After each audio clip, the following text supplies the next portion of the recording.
Hallelujah, price lord. ಕರ್ತನಾದ ಯೇಸು ಕ್ರಿಸ್ತನ ನಾಮದಲ್ಲಿ ನಮ್ಮೆಲ್ಲ ಸಹೋದರ ಸಹೋದರಿಯನ್ನ ವಂದಿಸ್ತೇವೆ. ನೀವಿನ್ನೂ ವರ್ಡ್ ಆಫ್ ಟ್ರೂತ್ ಎಂಬ ಚಾನಲ್ನ ಮೊದಲನೇ ಬಾರಿಗೆ ವೀಕ್ಷಿಸುತ್ತಿರುವುದಾದರೆ ದಯವಿಟ್ಟು ಸಬ್ಸ್ಕ್ರೈಬ್ ಮಾಡ್ಕೊಳ್ಳಿ, ಲೈಕ್ ಮಾಡಿ, ಶೇರ್ ಮಾಡಿ, ಹಾಗೂ ನಿಮ್ಮ ಪ್ರಾರ್ಥನಾ ಮನವಿಗಳನ್ನು ನಮಗೆ ಕಮೆಂಟ್ ಮೂಲಕವಾಗಿ ತಿಳಿಸಿರಿ. ಹಾಗೆ ಕೆಳಗೆ ಕೊಟ್ಟಿರುವಂತಹ ನಂಬರನ್ನು ನಿಮ್ಮ ಪ್ರಾರ್ಥನಾ ಮನವಿಗಳಿರೋದಾದರೆ ನೀವು ತಿಳಿಯಪಡಿಸಬಹುದಾಗಿದೆ. ನಮ್ಮ ಪ್ರತಿನಿತ್ಯ ಗೂಗಲ್ ಮೀಟ್ನಲ್ಲಿ ನಡೆಯುವಂಥ ಪ್ರಾರ್ಥನೆಗಳಿಗೆ ಜಾಯ್ನ್ ಆಗಬೇಕಾದಲ್ಲಿ ಕೆಳಗೆ ಕೊಟ್ಟಿರುವಂಥ ನಂಬರನ್ನು ಸಂಪರ್ಕಿಸಿರಿ.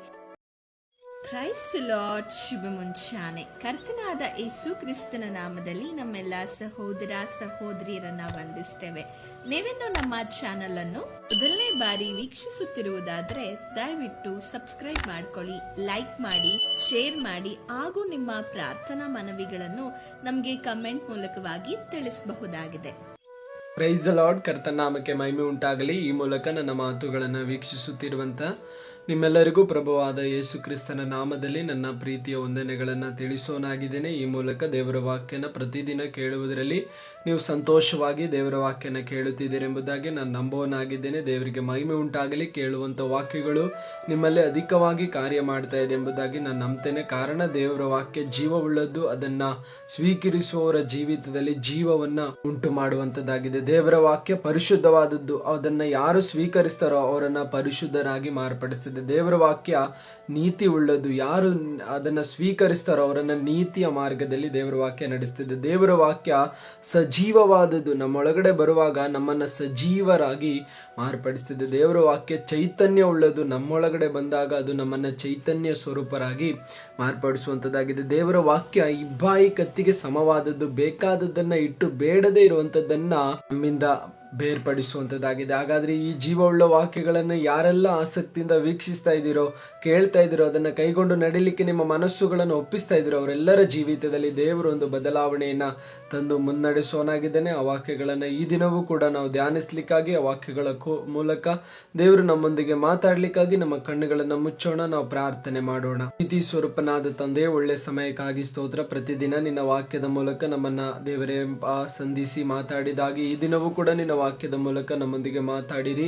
ನಿನ್ನ ವಾಕ್ಯವು ನಮಗೆ ಬಲವಾಗಿದೆ, ಜೀವವಾಗಿದೆ, ಧೈರ್ಯವಾಗಿದೆ. ನಮ್ಮ ಪರಿಸ್ಥಿತಿಗಳಲ್ಲಿ ನಾವು ಬಿದ್ದು ಹೋದ ದೇವರ ಸ್ಥಳದಿಂದ ನಮ್ಮನ್ನ ಎತ್ತಿ ನಿಲ್ಲಿಸಿದ್ದು ನಿನ್ನ ವಾಕ್ಯವೇ ಆಗಿದೆ ಸ್ವಾಮಿ. ಅದರಿಂದ ಈಗಲೂ ನನ್ನ ಜೀವಿತದ ಪ್ರತಿಯೊಂದು ಪರಿಸ್ಥಿತಿಯನ್ನು ಚೆನ್ನಾಗಿ ಅರ್ಥ ಮಾಡಿಕೊಳ್ಳಿಕ್ಕೆ ನಿನ್ನ ವಾಕ್ಯಗಳಿಗೆ ಮಾತ್ರವೇ ಸಾಧ್ಯ. ಆದ್ರಿಂದ ನಿನ್ನ ಕರ್ತನೆಯ ಮಾತುಗಳ ಮೂಲಕ ನನ್ನೊಂದಿಗೆ ಮಾತಾಡಿ ನೀ ತಾನೇ ನಮ್ಮನ್ನ ಬಲಪಡಿಸಬೇಕೆಂಬುದಾಗಿ ನಿಮ್ಮ ಕರಗಳಲ್ಲಿ ನಮ್ಮನ್ನೇ ಒಪ್ಪಿಸಿಕೊಡ್ತೇವೆ. ನೀವು ನಮ್ಮನ್ನ ಬಲಪಡಿಸಿರಿ. ನಿನ್ನ ವಾಕ್ಯದ ಮೂಲಕ ನಮ್ಮೊಂದಿಗೆ ಮಾತಾಡಿರಿ.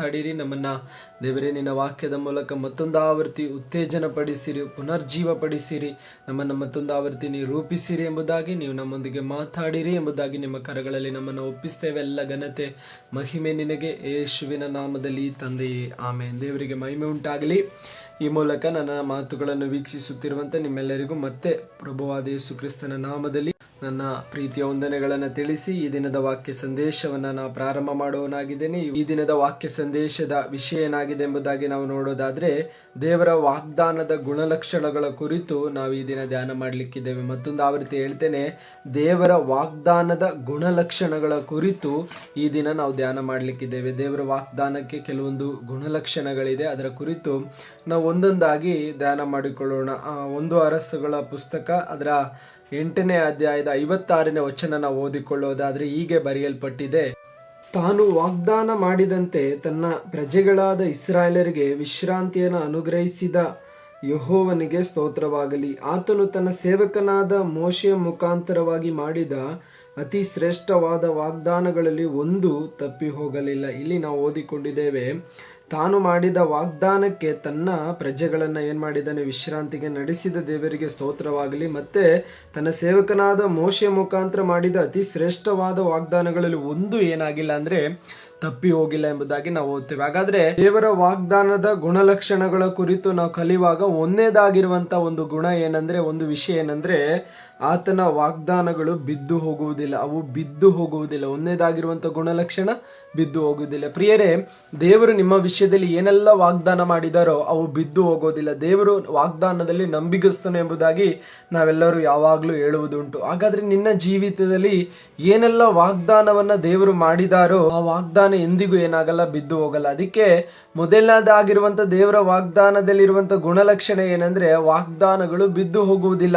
ದೇವರು ಒಂದು ಬಾರಿ ವಾಗ್ದಾನ ಮಾಡಿದ್ರೆ ಅದನ್ನ ಏನ್ ಮಾಡ್ತಾರೆ ಅಂದ್ರೆ ನೆರವೇರಿಸ್ತೇನೆ. ಇಲ್ಲಿ ಮೋಶೆಯ ಮೂಲಕ ಅತಿ ಶ್ರೇಷ್ಠವಾದ ವಾಗ್ದಾನಗಳನ್ನ ದೇವರು ಮಾಡಿದ್ರು, ಅದರಲ್ಲಿ ಒಂದನ್ನು ಕೂಡ ಏನ್ ಮಾಡಿಲ್ಲ, ತಪ್ಪಿಸಿಲ್ಲ. ದೇವರು ಎಲ್ಲವನ್ನೂ ಕೂಡ ಅವರಿಗೆ ಮಾಡಿಕೊಟ್ಟದ್ದನ್ನ ನಾವು ನೋಡ್ತೇವೆ. ಹಾಗಾದ್ರೆ ಪ್ರಿಯರೇ, ನಿಮ್ಮ ಜೀವಿತದಲ್ಲಿ ಏನೆಲ್ಲ ವಾಗ್ದಾನಗಳನ್ನ ದೇವರು 2026ನೇ ವರ್ಷದಲ್ಲಿ ಮಾಡಿದಾರೋ ಅದರಲ್ಲಿ ಒಂದು ಕೂಡ ತಪ್ಪಿ ಹೋಗದ ಹಾಗೆ ದೇವರು ನಿಮಗೆ ಮಾಡಿಕೊಡ್ತಾರೆ. ಆದ್ರೆ ದೇವರ ದೃಷ್ಟಿಗೆ ನಾವೇನಾಗ್ಬೇಕಂದ್ರೆ ಯೋಗ್ಯರಾಗಿ ನಡೆದುಕೊಳ್ಬೇಕು. ದೇವರ ದೃಷ್ಟಿಗೆ ತಪ್ಪಿಲ್ಲದೆ ನಡೆದುಕೊಳ್ಬೇಕು. ಆಗ ಮಾತ್ರ ಆತನು ಮಾಡಿದ ವಾಗ್ದಾನಗಳನ್ನ ಒಂದು ತಪ್ಪಿಸದೆ ನಮ್ಮ ಜೀವಿತದಲ್ಲಿ ನೆರವೇರಿಸ್ತಾನೆ. ಹಾಗಾದ್ರೆ ಪ್ರಿಯರೇ, ನಿಮ್ಮ ಜೀವಿತದಲ್ಲಿ ದೇವರು ಏನೆಲ್ಲ ವಾಗ್ದಾನ ಮಾಡಿದ್ದಾನೆ, ಅದರಲ್ಲಿ ದೇವರ ಗುಣಲಕ್ಷಣ ಏನಂದ್ರೆ, ಆ ವಾಗ್ದಾನಗಳಲ್ಲಿ ದೇವರ ಗುಣಲಕ್ಷಣ ಒಂದು, ಆತನು ವಾಗ್ದಾನ ಮಾಡಿದ್ರೆ ಅದನ್ನ ತಪ್ಪಿಸಲ್ಲ. ದೇವರು ಖಂಡಿತವಾಗ್ಲೂ ಮಾಡ್ತಾನೆ. 2026ನೇ ವರ್ಷದಲ್ಲಿ ನಿನ್ನ ಭವಿಷ್ಯತ್ತಿನ ಕುರಿತು ದೇವರು ಒಂದು ವಾಗ್ದಾನ ಮಾಡಿರೋದಾದ್ರೆ ಆತನು ಖಂಡಿತವಾಗ್ಲೂ ನೆರವೇರಿಸ್ತಾನೆ. 2026ನೇ ವರ್ಷದಲ್ಲಿ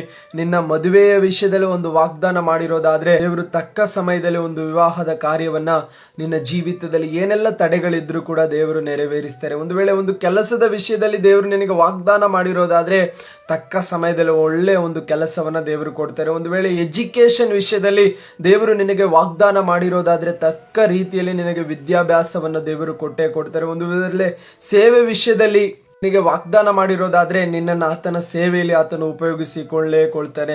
ನಂತರವಾಗಿ ನಿಮ್ಮನ್ನ ದೇವರು ಬೇರೆ ಬೇರೆ ವಿಧದಲ್ಲಿ ವಾಗ್ದಾನ ಮಾಡಿರೋದಾದ್ರೆ, ಒಂದು ವೇಳೆ ಮಕ್ಕಳಿಲ್ಲದೆ ಇರುವಂತ ನೀನು ಎಷ್ಟೋ ಕಾಲದಿಂದ ಪ್ರಾರ್ಥನೆ ಮಾಡಿ ದೇವರೇ ಒಂದು ಮಗುವನ್ನ ಕೊಡು ಎಂಬುದಾಗಿ ಒಂದು ಪ್ರಾರ್ಥನೆ ಮಾಡಿ ಹೆಚ್ಚು ಅದರಲ್ಲಿ ಕೇಳಿಕೊಂಡಿರೋದಾದ್ರೆ, ದೇವರು ಒಂದು ವೇಳೆ 2026ನೇ ವರ್ಷದಲ್ಲಿ ದೇವರು ನಿನಗೊಂದು ಮಗುವನ್ನ ಕೊಡ್ತೇನೆ ಎಂಬುದಾಗಿ ಅನ್ನಳ ಹಾಗೆ ನಿನಗೂ ವಾಗ್ದಾನ ಮಾಡಿರೋದಾದ್ರೆ, ದೇವರು ಮಾತಿನಲ್ಲಿ ನಂಬಿಗಸ್ತನು ಅಥವಾ ವಾಗ್ದಾನದಲ್ಲಿ ನಂಬಿಗಸ್ತನು. ಆತನು ಎಂದಿಗೂ ತನ್ನ ವಾಗ್ದಾನವನ್ನು ಏನ್ ಮಾಡಲ್ಲ, ಬಿದ್ದು ಹೋಗ್ಲಿಕ್ಕೆ ಬಿಡಲ್ಲ. ಆತನು ನೆರವೇರಿಸ್ತಾನೆ. ಈ ವರ್ಷದಲ್ಲಿ ನಿನಗೆ ಒಂದು ಮಗುವನ್ನ ಕೊಟ್ಟು ಆತನು ನಡೆಸುವಂತದ್ದಾಗಿದೆ. ಹಾಗಾದ್ರೆ ದೇವರ ವಾಗ್ದಾನದಲ್ಲಿ ಒಂದು ಗುಣಲಕ್ಷಣ ಏನಾಗಿದೆ ಅಂದ್ರೆ, ಆ ವಾಗ್ದಾನಗಳೇನಾಗಲ್ಲ, ಬಿದ್ದು ಹೋಗಲ್ಲ, ಅದು ತಕ್ಕ ಸಮಯದಲ್ಲಿ ನೆರವೇರುವಂತದ್ದಾಗಿರ್ತದೆ. ಹಾಗಾದ್ರೆ 2026ನೇ ವರ್ಷದಲ್ಲಿ ದೇವರು ನಿನ್ನ ವಿಷಯದಲ್ಲಿ ಏನೆಲ್ಲ ವಾಗ್ದಾನ ಮಾಡಿದಾರೋ ಅದು ಖಂಡಿತವಾಗ್ಲೂ ದೇವರು ನೆರವೇರಿಸ್ತಾರೆ. ಆ ವಾಗ್ದಾನದೊಂದಿಗೆ ಒಂದು ಆಜ್ಞೆ ಕೂಡ ದೇವರು ಕೊಟ್ಟಿರ್ತಾರೆ. ಅದನ್ನ ನಾವು ಪಾಲನೆ ಮಾಡುವಾಗ ಖಂಡಿತವಾಗ್ಲೂ ಆತನು ಮಾಡಿದ ಪ್ರಾಮಿಸ್ ಅಥವಾ ವಾಗ್ದಾನ ಆತನು ನೆರವೇರಿಸ್ತಾನೆ. ಹಾಗಾದ್ರೆ ದೇವರ ವಾಗ್ದಾನದ ಗುಣಲಕ್ಷಣಗಳಲ್ಲಿ ಒಂದೇದಾಗಿರುವಂತದ್ದು, ಅವು ಏನಾಗಲ್ಲ,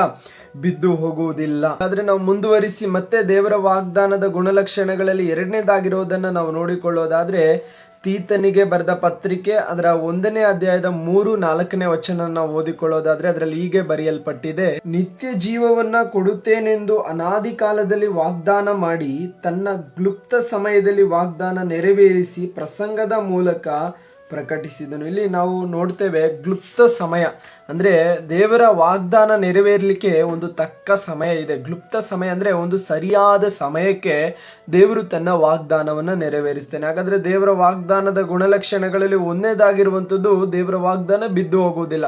ಎರಡನೇದಾಗಿ ಒಂದು ತಕ್ಕ ಸಮಯ ಅಥವಾ ಕ್ಲುಪ್ತ ಸಮಯ ಆ ವಾಗ್ದಾನ ನೆರವೇರುವಂತದ್ದಾಗಿರ್ತದೆ. ಹಾಗಾದ್ರೆ ದೇವರು ವಾಗ್ದಾನ ಮಾಡಿದ್ರೆ ಆ ವಾಗ್ದಾನ ನೆರವೇರ್ಲಿಕ್ಕೂ ಕೂಡ ಒಂದು ಸಮಯವನ್ನ ದೇವರು ಇಟ್ಟಿರ್ತಾರೆ. ಪ್ರಿಯರೇ, ನಾನೀಗ ಮುಂಚಿತವಾಗಿ ಹೇಳಿದ್ದೇನೆ, ದೇವರು ವಾಗ್ದಾನ ಮಾಡಿದ್ರೆ ನಂಬಿಗಸ್ತನು, ಯಾವುದನ್ನು ಕೂಡ ಆತನು ತಪ್ಪಿಸೋದಿಲ್ಲ, ಎಲ್ಲವನ್ನ ಮಾಡಿಕೊಡ್ತಾರೆ. ಹಾಗಾದ್ರೆ ಆ ವಾಗ್ದಾನಗಳನ್ನ ನೆರವೇರಿಸಬೇಕಾದ್ರೆ ಮಾಡ್ಬೇಕಂದ್ರೆ ಕಾದುಕೊಂಡಿರ್ಬೇಕು. ಯಾಕೆಂದ್ರೆ ದೇವರಿಗೆ ಒಂದು ಸಮಯ ಇದೆ. ಅದೇ ಸಮಯದಲ್ಲಿ ದೇವರು ವಾಗ್ದಾನ ಮಾಡೋದು, ನಿನ್ನ ಮದುವೆ ವಿಷಯದಲ್ಲಿ, ಮಕ್ಕಳ ವಿಷಯದಲ್ಲಿ, ಎಜುಕೇಶನ್ ವಿಷಯದಲ್ಲಿ, ಕೆಲಸದ ವಿಷಯದಲ್ಲಿ ನೀನು ಅನ್ಕೊಬಹುದು ಈಗ ಸಿಕ್ಕಿದ್ರೆ ಸರಿ, ನಾಳೆನೆ ಸಿಕ್ಬೇಕು ಅಥವಾ ನಾಳಿದ್ದೇ ನನಗೆ ಪಡ್ಕೊಂಡ್ಬಿಡ್ಬೇಕು ಎಂಬುದಾಗಿರುವಂತ ಒಂದು ಕುತೂಹಲ, ಒಂದು ಆಸೆ ನಮಗಿರ್ತದೆ. ಆದ್ರೂ ಕೂಡ ದೇವರು ವಾಗ್ದಾನ ಮಾಡಿದ್ರೆ ಅದಕ್ಕೆ ದೇವರು ಒಂದು ಸಮಯವನ್ನು ಕೂಡ ಫಿಕ್ಸ್ ಮಾಡಿರ್ತಾರೆ. ಒಂದು ವೇಳೆ ನಿನ್ನ ಜೀವಿತದಲ್ಲಿ ಯಾವ್ದಾದ್ರೂ ಒಂದು ವಾಗ್ದಾನ ದೇವರು ಮಾಡಿರೋದಾದ್ರೆ ಅದು ಸಮಯ ಫಿಕ್ಸ್ ಮಾಡಿ ದೇವರು ವಾಗ್ದಾನ ಮಾಡಿರುವಂಥದ್ದು. ವಾಗ್ದಾನ ಮಾಡಿದ ಆತ ನಂಬಿಗಸ್ತನು, ತಕ್ಕ ಸಮಯದಲ್ಲಿ ನೆರವೇರಿಸ್ತೇನೆ. ಆದ್ರೆ ಕ್ಲುಪ್ತ ಸಮಯ ಅಂದ್ರೆ ತಕ್ಕ ಸಮಯ ಬಂದಾಗ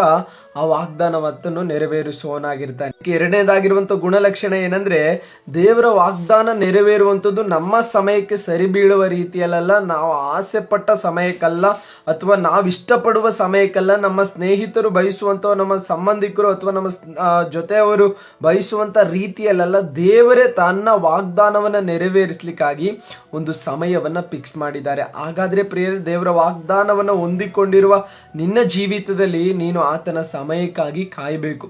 ಆತನ ಸಮಯ ಬಂದಾಗ ತಕ್ಕ ರೀತಿಯಲ್ಲಿ, ಒಳ್ಳೆಯ ಉತ್ತಮವಾದ ರೀತಿಯಲ್ಲಿ ದೇವರು ತನ್ನ ವಾಗ್ದಾನವನ್ನ ನೆರವೇರಿಸ್ತಾರೆ. ಒಂದು ಉದಾಹರಣೆಯನ್ನು ಕೊಡೋದಾದ್ರೆ, ದೇವರು ಕೆಲವೊಬ್ಬರ ಮದುವೆ ವಿಷಯದಲ್ಲಿ ವಾಗ್ದಾನ ಮಾಡ್ತಾರೆ, ನಿನಗೆ ಒಳ್ಳೆಯ ಒಂದು ಸಂಗಾತಿಯನ್ನ ನಾನು ಕೊಡ್ತೇನೆ, ಒಳ್ಳೆಯ ಒಂದು ವರನನ್ನ ನಾನು ನಿನಗೆ ಕೊಡ್ತೇನೆ ಎಂಬುದಾಗಿ ದೇವರು ಪುರುಷನೊಂದಿಗೂ ಅಥವಾ ಸ್ತ್ರೀಯೊಂದಿಗೂ ಮಾತಾಡ್ತಾರೆ, ವಾಗ್ದಾನದೊಂದಿಗೆ ಮಾತಾಡಿರ್ತಾರೆ, ನಾನು ನಿನಗೆ ಸರಿ ಬೀಳೋ ರೀತಿಯಲ್ಲೇ ಕೊಡ್ತೇನೆ ಎಂಬುದಾಗಿ. ಆದ್ರೆ ಈಗ ಇವರಿಬ್ಬರಿಗೂ ಸಮಸ್ಯೆ ಏನಂದ್ರೆ, ಕಾಯ್ಲಿಕ್ಕಾಗಲ್ಲ.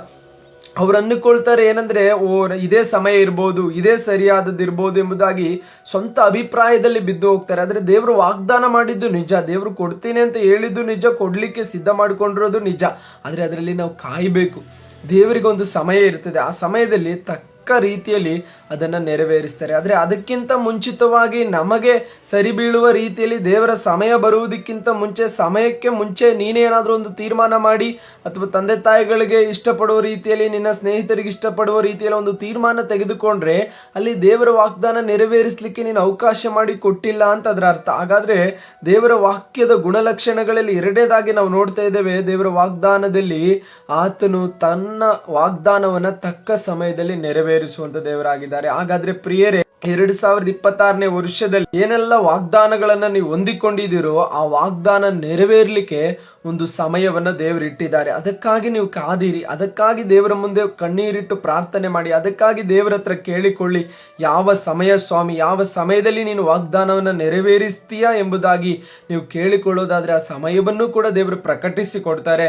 ಆ ಸಮಯ ಬಂದಾಗ ಒಳ್ಳೆ ರೀತಿ ಎಲ್ಲ ಕಾರ್ಯಗಳನ್ನ ದೇವರು ನಡೆಸಿಕೊಡ್ತಾರೆ. ಹಾಗಾದ್ರೆ ದೇವರ ವಾಗ್ದಾನದ ಗುಣಲಕ್ಷಣಗಳಲ್ಲಿ ಎರಡನೇದಾಗಿರುವಂಥದ್ದು ಕ್ಲುಪ್ತ ಸಮಯ ಅಥವಾ ಸರಿಯಾದ ಸಮಯದಲ್ಲಿ ತನ್ನ ವಾಗ್ದಾನವನ್ನ ನೆರವೇರಿಸುವಂತ ದೇವರಾಗಿದ್ದಾರೆ. ಹಾಗಾದ್ರೆ ಸರಿಯಾದ ಸಮಯಕ್ಕಾಗಿ ನಾವು ಏನ್ ಮಾಡ್ಬೇಕಂದ್ರೆ ಕಾದುಕೊಂಡಿರ್ಬೇಕು. ದೇವರು ಅನೇಕ ವಿಷಯಗಳಲ್ಲಿ ನಮ್ಮ ಜೀವಿತದಲ್ಲಿ ವಾಗ್ದಾನ ಮಾಡಿರ್ತಾರೆ, ಆದ್ರೆ ಅದನ್ನ ನೆರವೇರದ ರೀತಿಯಲ್ಲಿ ನಾವೇ ಅನೇಕ ಬಾರಿ ಅವಿಧೇಯರಾಗ್ಬಿಡ್ತೀವಿ. ಯಾಕೆಂದ್ರೆ ದೇವರ ವಾಗ್ದಾನಕ್ಕಾಗಿ ನಾವು ಕಾದಿರಲ್ಲ.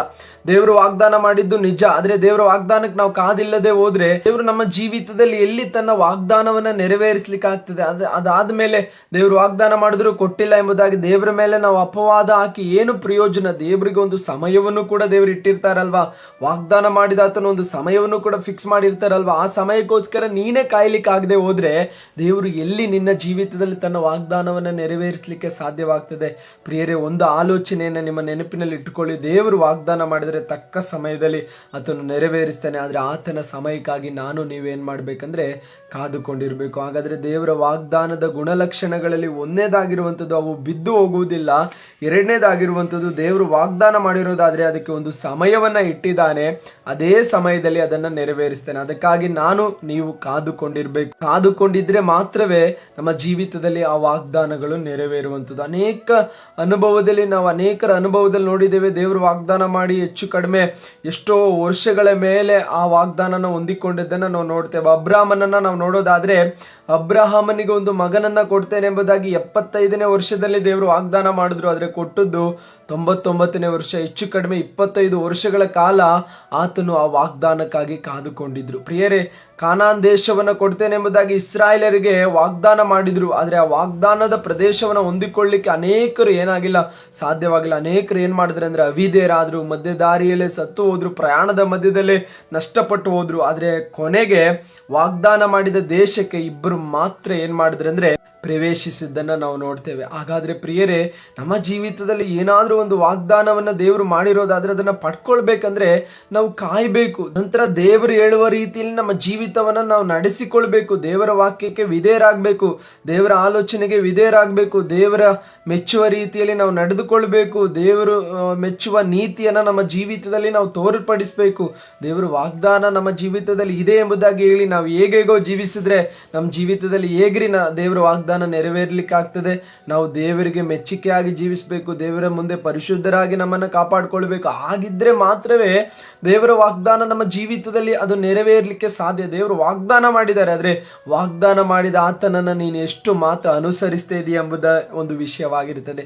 ಹಾಗಾದ್ರೆ ದೇವರ ವಾಗ್ದಾನದ ಗುಣಲಕ್ಷಣಗಳಲ್ಲಿ ಒಂದನೇದಾಗಿ ಅವು ಬಿದ್ದು ಹೋಗುವುದಿಲ್ಲ, ಎರಡನೇದಾಗಿ ತಕ್ಕ ಸಮಯದಲ್ಲಿ ಅದನ್ನು ನೆರವೇರಿಸ್ತೇನೆ. ದೇವರು ವಾಗ್ದಾನ ಮಾಡಿದ ಆತನಿಗೆ ಒಂದು ಸಮಯವಿದೆ, ಅದೇ ಸಮಯದಲ್ಲಿ ಆತನು ನೆರವೇರಿಸುವ ನಡೆಸುವವನಾಗಿರ್ತಾನೆ. ಮುಂದುವರಿಸಿ ನಾವು ನೋಡೋದಾದ್ರೆ 2 ಪೇತ್ರ 1:4 ನಾವು ಓದಿಕೊಳ್ಳೋದಾದ್ರೆ ಅದರಲ್ಲಿ ಹೀಗೆ ಬರೆಯಲ್ಪಟ್ಟಿದೆ, ನೀವು ಲೋಕದಲ್ಲಿ ದುರಾಸೆಯಿಂದ ಉಂಟಾದ ಕೆಟ್ಟತನಕ್ಕೆ ತಪ್ಪಿಸಿಕೊಂಡು ದೈವ ಸ್ವಭಾವದಲ್ಲಿ ಪಾಲನ್ನ ಹೊಂದುವವರಾಗಬೇಕೆಂಬ ಉದ್ದೇಶದಿಂದ ದೇವರು ತನ್ನ ಪ್ರಭಾವದ ಗುಣಾತಿಶಯಗಳಿಂದ ಅಮೂಲ್ಯವಾಗಿಯೂ ಉತ್ಕೃಷ್ಟವಾಗಿಯೂ ಇರುವ ವಾಗ್ದಾನಗಳನ್ನು ನಮಗೆ ದಯಪಾಲಿಸಿದ್ದಾನೆ. ಇಲ್ಲಿ ನೋಡ್ತೇವೆ, ಅಮೂಲ್ಯವಾಗಿಯೂ ಉತ್ಕೃಷ್ಟಗಳಾಗಿಯೂ ಇರುವ ವಾಗ್ದಾನಗಳನ್ನು ನಮಗೆ ದಯಪಾಲಿಸಿದ್ದಾನೆ. ಮೂರನೇದಾಗಿ ದೇವರ ವಾಗ್ದಾನದ ಗುಣಲಕ್ಷಣಗಳಲ್ಲಿ ನಾವು ನೋಡ್ತೇವೆ, ಅದು ಅಮೂಲ್ಯವಾದದ್ದು, ಉತ್ಕೃಷ್ಟವಾದದ್ದು, ಅಂದರೆ ಉತ್ತಮವಾದದ್ದಾಗಿದೆ ದೇವರ ವಾಗ್ದಾನ. ಪ್ರಿಯರೇ, ನಮ್ಮ ಜೀವಿತದಲ್ಲಿ ದೇವರು ನಮಗಾಗಿ ಮಾಡಿಕೊಡ್ತೇನೆ ಎಂಬುದಾಗಿ ಹೇಳುವಂಥ ವಾಗ್ದಾನಗಳು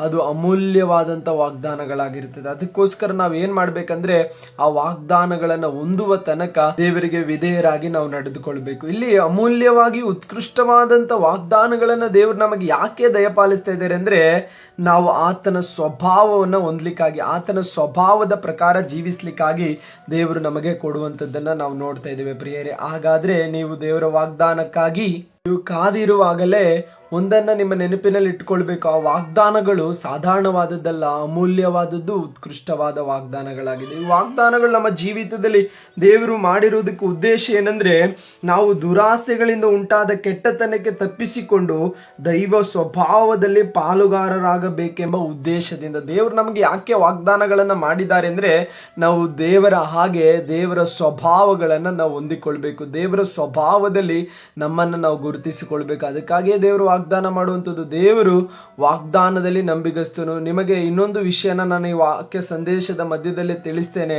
ದೇವರು ವಾಗ್ದಾನ ಮಾಡಿದ್ರಲ್ಲಿ ಈಗ ನಮ್ಮ ಕ್ರೈಸ್ತಿಯ ಜೀವಿತದಲ್ಲಿ ನಮಗೆ ಮುಖ್ಯವಾದ ವಾಗ್ದಾನ ಏನು ಗೊತ್ತಾ? ದೇವರು ವಾಗ್ದಾನ ಮಾಡಿದ ಮುಖ್ಯ ವಾಗ್ದಾನನೇ ನಿತ್ಯ ಜೀವ. ಆತನೊಂದಿಗಿರುವಂತಹ ಒಂದು ಜೀವಿತವನ್ನ ನಮಗೆ ವಾಗ್ದಾನವಾಗಿ ಆತನು ಕೊಟ್ಟಿದ್ದಾನೆ. ಅದಕ್ಕೆ ದೇವರು ವಾಗ್ದಾನ ಮಾಡಿದ್ದು ನಾನು ನಿಮಗೆ ಕೊಡ್ತೇನೆ ಎಂಬುದಾಗಿ ಹೇಳಿದ್ದು ಯಾವುದಂದ್ರೆ ನಿತ್ಯ ಜೀವ. ಆ ನಿತ್ಯ ಜೀವವನ್ನು ನಾವು ಹೊಂದಿಕೊಳ್ಳಿಕ್ಕಾಗಿಯೇ ಕ್ರೈಸ್ತಿಯ ಜೀವಿತದಲ್ಲಿ ಇಷ್ಟೆಲ್ಲ ಕಷ್ಟ, ವೇದನೆ, ನೋವು, ದುಃಖ ಎಲ್ಲವನ್ನ ಸಹಿಸಿಕೊಂಡು ಹೋಗ್ತಾ ಇರೋದು. ಪ್ರಿಯರೇ, ಎಲ್ಲವನ್ನ ತ್ಯಾಗ ಮಾಡ್ತಾ ಇರೋದು, ಎಲ್ಲದರಿಂದ ಅವಮಾನವನ್ನು ಹೊಂದುತ್ತಾ ಇರೋದಕ್ಕೆ ಕಾರಣ ಏನಂದ್ರೆ, ಏನೋ ನಾವು ಪಡ್ಕೊಳ್ಳಿಕ್ಕಾಗಿ ಅಲ್ಲ. ಈ ಲೋಕದಲ್ಲಿ ಆಸ್ತಿ ಅಥವಾ ಅಂತಸ್ತು, ಹಣಕಾಸು, ಸಂಪಾದನೆ, ಹೆಸರು ಮಾಡಿಕೊಳ್ಳಿಕ್ಕಲ್ಲ. ನಮಗೆ ಈ ಲೋಕದಲ್ಲಿ ನಾವು ಮರಣಿಸುವಾಗ ಅಥವಾ ಈ ಲೋಕದಲ್ಲಿ ಕಣ್ಣನ್ನ ಮುಚ್ಚುವಾಗ ಪರಲೋಕದಲ್ಲಿ ಕ್ರಿಸ್ತನೊಂದಿಗೆ ನಾವು ಎಬ್ಬಿಸಲ್ಪಡ್ಲಿಕ್ಕಾಗಿ ಅಥವಾ ಕ್ರಿಸ್ತನೊಂದಿಗೆ ಜೀವಿಸ್ಲಿಕ್ಕಾಗಿ ದೇವರು ನಮಗೆ ಕೊಟ್ಟಿರುವ ವಾಗ್ದಾನದಲ್ಲಿ ಮುಖ್ಯ ವಾಗ್ದಾನ ಏನಂದ್ರೆ ನಿತ್ಯ ಜೀವ. ಅದರ ಅರ್ಥ ನಾವು ನಿತ್ಯತ್ವವಾಗಿ ಆತನೊಂದಿಗೆ ಜೀವಿಸುವಂತ ಒಂದು ಜೀವವನ್ನ ದೇವರು ನಮಗಾಗಿ ಕೊಟ್ಟಿದ್ದಾರೆ.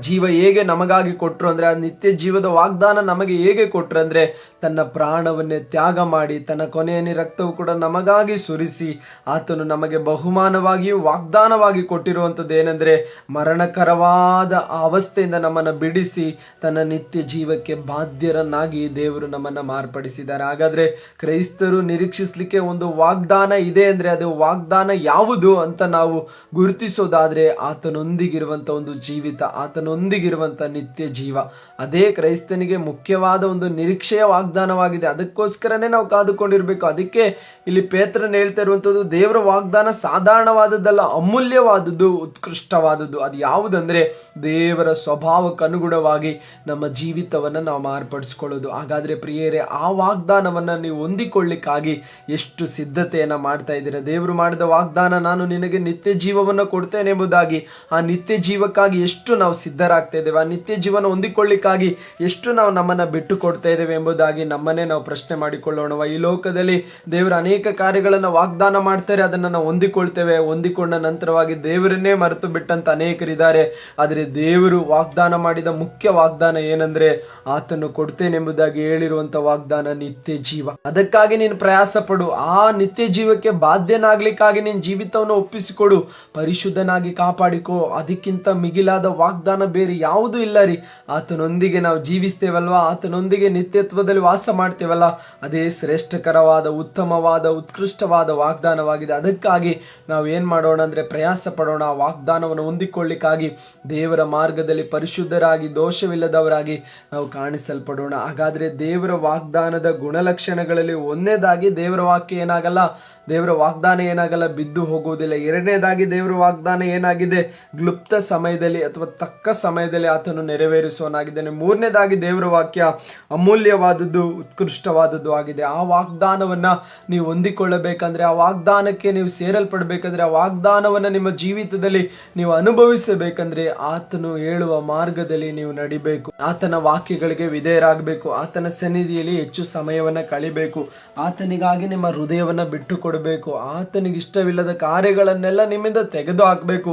ಆತನಿಗೆ ಇಷ್ಟವಿಲ್ಲದ ಯಾವ ಸ್ವಭಾವವು ನಿಮ್ಮಲ್ಲಿ ಇರಬಾರ್ದು. ಆಗ ಮಾತ್ರವೇ ಆತನು ಮಾಡಿದ ವಾಗ್ದಾನಗಳನ್ನ ನೀವು ಅನುಭವಿಸ್ಲಿಕ್ಕೂ, ಅದನ್ನ ಪಡ್ಕೊಳ್ಳಿಕ್ಕೂ, ಅದನ್ನ ಬಾಧ್ಯವಾಗಿ ಹೊಂದಿಕೊಳ್ಳಿಕ್ಕೂ ಸಾಧ್ಯವಾಗುವಂಥದ್ದಾಗಿದೆ. ಹಾಗಾದ್ರೆ ದೇವರು ಈ ವಾಕ್ಯದ ಮೂಲಕ ನಿಮ್ಮನ್ನು ಆಶೀರ್ವದಿಸಲಿ. ಮತ್ತೊಂದು ಆವೃತ್ತಿ ನಾನು ಹೇಳ್ತೇನೆ, ದೇವರ ವಾಕ್ಯದ ಅಥವಾ ದೇವರ ವಾಗ್ದಾನದ ಗುಣಲಕ್ಷಣಗಳಲ್ಲಿ ಒಂದನೇದಾಗಿ ವಾಗ್ದಾನಗಳು ಬಿದ್ದು ಹೋಗುವುದಿಲ್ಲ, ಎರಡನೇದಾಗಿ ತಕ್ಕ ಸಮಯದಲ್ಲಿ ನೆರವೇರುತ್ತದೆ, ಮೂರನೇದಾಗಿ ಉತ್ತಮವಾದದ್ದು ಅಥವಾ ಅಮೂಲ್ಯವಾದದ್ದು, ಉತ್ಕೃಷ್ಟವಾದದ್ದು ಆಗಿದೆ. ಇವೆಲ್ಲವೂ ನಿಮ್ಮ ಜೀವಿತದಲ್ಲಿ ಫಲಿಸಲಿ ಎಂಬುದಾಗಿ ನನ್ನ ಮಾತುಗಳನ್ನು ಇಲ್ಲಿಗೆ ನಾನು ನಿಲ್ಲಿಸ್ತೇನೆ. ಅದು ನಿಮ್ಮ ಜೀವಿತದಲ್ಲಿ ಒಂದು ಆಶೀರ್ವಾದವಾಗಿ ಮಾರ್ಪಡಲಿ. ಕಣ್ಣುಗಳನ್ನು ಮುಚ್ಚೋಣ, ನಾವು ಪ್ರಾರ್ಥನೆ ಮಾಡೋಣ. ಪ್ರೀತಿ ಸ್ವರೂಪನ ತಂದೆ, ಒಳ್ಳೆ ಸಮಯಕ್ಕಾಗಿ ಸ್ತೋತ್ರ. ಇದುವರೆಗಳ ಕಾಲ ನಿನ್ನ ವಾಗ್ದಾನದ ವಿಷಯಗಳ ಕುರಿತು ನಮ್ಮೊಂದಿಗೆ ಮಾತಾಡಿದ್ದೀರಿ. ಅವು ಬಿದ್ದು ಹೋಗುವುದಿಲ್ಲ, ಅದು ತಕ್ಕ ಸಮಯದಲ್ಲಿ ನೆರವೇರುವುದು, ಅಮೂಲ್ಯವಾದುದು, ಉತ್ಕೃಷ್ಟವಾದುದು ಎಂಬುದಾಗಿ ನಾವು ಕಲ್ತಿದ್ದೇವೆ. ಅದನ್ನ ದೇವರೇ ನಮ್ಮ ಜೀವಿತದಲ್ಲಿ ಕರ್ತನೆ ನೆನಪಿನಲ್ಲಿ ಮಾತ್ರವಲ್ಲದೆ ನಮ್ಮ ಹೃದಯದಲ್ಲಿ, ನಮ್ಮ ಹೃದಯ ಎಂಬ ಹಲಗೆಯಲ್ಲಿ ಬರೆದಿಟ್ಟುಕೊಂಡು ದೇವರೇ ಅದನ್ನು ಅನುಸರಿಸಲಿಕ್ಕೆ ಬೇಕಾದ ಕೃಪೆಯನ್ನು ಕೊಡು. ನೀನು ಮಾಡಿದ ವಾಗ್ದಾನಗಳನ್ನ 2026ನೇ ವರ್ಷದಲ್ಲಿ ಅನುಭವಿಸುತ್ತಾ ನಿನ್ನ ನಿತ್ಯ ಜೀವಕ್ಕೆ ನಾವು ಬಾಧ್ಯರಾಗುವ ಹಾಗೆ ಕೃಪೆ ಕೊಡು ಸ್ವಾಮಿ. ನಿನ್ನ ಕೃಪೆಯಲ್ಲಿ ನಮ್ಮನ್ನು ನಡೆಸಿರಿ ಎಂಬುದಾಗಿ ಪ್ರಾರ್ಥಿಸ್ತೇನೆ ದೇವರೇ. ಈ ವಾಕ್ಯನ ಯಾರೆಲ್ಲ ಕೇಳ್ತಾ ಇದ್ದಾರೆ ಅವರ ಜೀವಿತದಲ್ಲಿ ಒಂದು ಬದಲಾವಣೆ ಆಗಲಿ, ನಿನ್ನ ಮೇಲೆ ನಿರೀಕ್ಷೆ ಹೆಚ್ಚಾಗಲಿ, ನಿನ್ನ ಮಾರ್ಗದಲ್ಲಿ ಅವರು ಸಂಚರಿಸಲಿ ಸ್ವಾಮಿ. ಹಾಗೆ ಅವರಿಗೆ ಬೇಕಾದ ಆಲೋಚನೆಯನ್ನು ಈ ವಾಕ್ಯದ ಮೂಲಕ ನೀನು ಕೊಟ್ಟು ನಡೆಸು ಎಂಬುದಾಗಿ ಪ್ರಾರ್ಥಿಸ್ತೇನೆ. ಪ್ರಾರ್ಥನೆ ಕೇಳಿದ್ದಕ್ಕಾಗಿ ಸ್ತೋತ್ರ. ಎಲ್ಲ ಘನತೆ ಮಹಿಮೆ ನಿನಗೆ, ಯೇಸುವಿನ ನಾಮದಲ್ಲಿ ತಂದೆಯೇ, ಆಮೇನ್. ದೇವರು ತಾನೇ ವಾಕ್ಯದ ಮೂಲಕ ನಿಮ್ಮೊಬ್ಬೊಬ್ಬರನ್ನು ಆಶೀರ್ವದಿಸಲಿ. ನೀವು ಕೇಳಿದ ಹಾಗೆ ಅನೇಕರು ಈ ವಾಕ್ಯನ ಕೇಳುವಾಗ ಅನೇಕರಿಗೆ ಕಳಿಸಿಕೊಡಿ. ನಿಮಗೆ ಗೊತ್ತಿರುವ ಅನೇಕರಿಗೆ ಈ ವಾಕ್ಯವನ್ನು ಶೇರ್ ಮಾಡಿ, ಅವರು ಕೂಡ ದೇವರ ವಾಗ್ದಾನದಲ್ಲಿ ನಿರೀಕ್ಷೆ ಉಳ್ಳವರಾಗಿ ಮಾರ್ಪಡಲಿ. ದೇವರ ವಾಗ್ದಾನವನ್ನು ಬಿಗಿಯಾಗಿ ಅವರು ಹಿಡಿದುಕೊಳ್ಳಲಿ. ಅವರು ಕೂಡ ದೇವರಿಗೆ ಹತ್ತಿರ ಉಳ್ಳವರಾಗಿ ಮಾರ್ಪಡಲಿಕ್ಕಾಗಿ ನಿಮಗೆ ಗೊತ್ತಿರುವ ನಿಮ್ಮ ಸ್ನೇಹಿತರಿಗೆ ಅಥವಾ ನಿಮಗೆ ಪರಿಚಯ ಇರುವ ಎಲ್ಲರಿಗೂ ಕೂಡ ಇದನ್ನ ನೀವು ಕಳಿಸಿಕೊಡಿ. ಅವರು ಕೂಡ ದೇವರ ವಾಕ್ಯವನ್ನು ಕೇಳಿ ಬಲ ಹೊಂದಿಕೊಂಡು ಆಶೀರ್ವಾದವನ್ನು ಹೊಂದಿಕೊಳ್ಳಿ. God bless you. ದೇವರು ನಿಮ್ಮನ್ನು ಆಶೀರ್ವದಿಸಲಿ. ನಂತರ ನಮ್ಮ ಪ್ರತಿದಿನ ನಡೆಯುವಂತೆ ಪ್ರಾರ್ಥನಾ ಕೂಟಗಳಿಗೆ ನೀವು ಜಾಯಿನ್ ಆಗಬೇಕಂದ್ರೆ ಕೆಳಗೆ ಕೊಟ್ಟಿರುವ ನಂಬರಿಗೆ ನೀವು ಸಂಪರ್ಕ ಮಾಡೋದಾದ್ರೆ, ಅದರಲ್ಲಿ ನಮ್ಮ ವಾಟ್ಸಪ್ ಅಲ್ಲಿ ನೀವು ಆ ಲಿಂಕ್ ಅನ್ನು ಕೇಳಿಕೊಳ್ಳೋದಾದ್ರೆ ನಾವು ನಿಮಗೆ ಲಿಂಕ್ ಅನ್ನು ಕಳಿಸಿಕೊಡ್ತೇವೆ. ಅದರ ಮೂಲಕ ನೀವು ಪ್ರತಿದಿನ ಸಂಜೆ 7:30ಯಿಂದ 8:45 ಗಂಟೆ ನಡೆಯುವಂತ ಗೂಗಲ್ ಮೀಟ್ ಇನ್ ಪ್ರೇಯರ್ಗೆ ಜಾಯಿನ್ ಆಗ್ಬಹುದು. ನಂತರವಾಗಿ ನಿಮಗೆ ಯಾವುದಾದ್ರೂ ಪ್ರಾರ್ಥನಾ ಮನವಿಗಳಿರೋದಾದ್ರೆ ಅದೇ ನಂಬರಿನ ಕಾಲ್ ನೀವು ಮಾಡೋದಾದ್ರೆ ಕಾಲ್ ಮಾಡಿ ನಿಮ್ಮ ಪ್ರಾರ್ಥನಾ ಮನವಿಗಳು ಅಥವಾ ವಾಟ್ಸಪ್ ಮೆಸೇಜ್ ಮೂಲಕ ನಿಮ್ಮ ಪ್ರಾರ್ಥನಾ ಮನವಿಗಳನ್ನು ನೀವು ತಿಳಿಸೋದಾದ್ರೆ ನಾವು ನಿಮಗೋಸ್ಕರ ಖಂಡಿತವಾಗೂ ಪ್ರಾರ್ಥನೆ ಮಾಡುವವರಾಗಿರ್ತೇವೆ. ಪ್ರತಿದಿನ ಈ ವಾಕ್ಯವನ್ನು ಕೇಳುವುದರಲ್ಲಿ ನೀವು ಸಂತೋಷವಾಗಿ ಕೇಳ್ತಾ ಇದ್ದೀರಿ ಎಂಬುದಾಗಿ ನಾನು ನೆನೆಸ್ತೇನೆ. God bless you. ದೇವರು ನಿಮ್ಮನ್ನು ಆಶೀರ್ವದಿಸಲಿ. ಈ ವಾಕ್ಯಗಳು ನಿಮ್ಮ ಜೀವಿತದಲ್ಲಿ ಫಲಭರಿತವಾಗಿ ಮಾರ್ಪಡಲಿ. ಆಮೇನ್, ಆಮೇನ್. ಲೋಕದಲ್ಲಿ ಪ್ರೀತಿಯನ್ನೇ ಹುಡುಕಿದೆ, ಪ್ರೀತಿ ಇಲ್ಲದ ಮನುಷ್ಯರಲ್ಲಿ ಹುಡುಕಿ ಬಂದ ಯೇಸು, ಪ್ರೀತಿ ತೋರ ಬಂದ ಯೇಸು. ಪ್ರೀತಿ ಇಲ್ಲದ ಲೋಕದಲ್ಲಿ ಪ್ರೀತಿಯನ್ನೇ ಹುಡುಕಿದೆ, ಪ್ರೀತಿ ಇಲ್ಲದ ಮನುಷ್ಯರಲ್ಲಿ ಹುಡುಕಿ ಬಂದ ಯೇಸು, ಪ್ರೀತಿ ತೋರ ಬಂದ ಯೇಸು. ಪ್ರೀತಿ ಪ್ರೀತಿ ಇದು ಯೇಸುವಿನ ಪ್ರೀತಿ, ಸಾಟಿ ಸಾಟಿ ಇದಕ್ಕೆ ಇಲ್ಲ ಯಾರು ಸಾಟಿ. ಪ್ರೀತಿ ಪ್ರೀತಿ ಇದು ಯೇಸುವಿನ ಪ್ರೀತಿ, ಸಾಟಿ ಸಾಟಿ ಇದಕ್ಕೆ ಇಲ್ಲ ಯಾರು ಸಾಟಿ.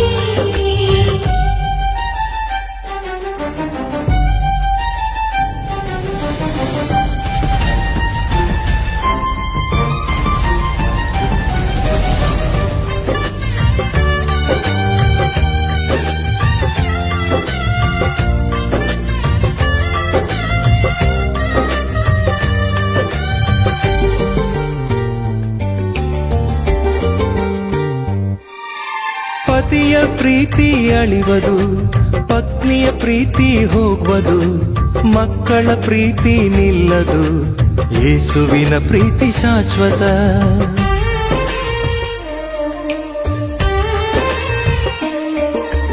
ಪತಿಯ ಪ್ರೀತಿ ಅಳಿವದು, ಪತ್ನಿಯ ಪ್ರೀತಿ ಹೋಗುವುದು,